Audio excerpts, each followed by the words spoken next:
жаңа iPhone алып бердім. Жашоо деген уш экен бакыбай, байлык деген уш экен. Бирок сен байлык деген түшүнбөйсүң да. Мамашкага 10-чу iPhone алып берип койдум, эми түшүнбөйт да, билбейт эмне кереги бар ага. Мурдуң асты эмне болгон я? Сен дагы жана ботекс деген балени сайдырып алдың я?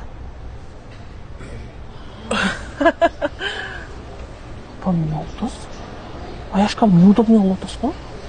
Экөөбүздүн ортобузда достукту дагы качан чыгарасыздар го? Коюңчу. Бакбай, жанагы аэропорттордо пленка менен жана чемоданды 200 сомго ороп берет го. Ошо пленка менен мамашанын оозуна эле ороп алсак жакшы болмок экен, кичине мээти тынчыраак болмок.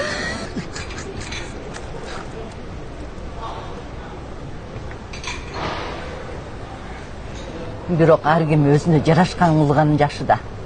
Сапарда эле таракандай болуп мурут өстүрүп албадым. Воу, мамашка. Токтосоңуз, сиз биринчи бул киши менен понтуңузду чечип алыңыз, Анан шашпай мага өтүңүз. Кандай дейсиз? Мына Катядай болуп эле полный натуральный болушту. Мына ушуну мамашка туура айттыңыз. Особенно полный дегенде. Ай, официант. Так, эме кылчы. 200 грамм бизге мындайдан, анан Аяшка. Сен да уже иче турган болдуң окшойт, а? Астагфиралла. Катяга жаллабаттан бир да айтылып кой. Мамашка, сиз эмне ичесиз? Карвалол, валерьянка, пихлофос, крысиный яд.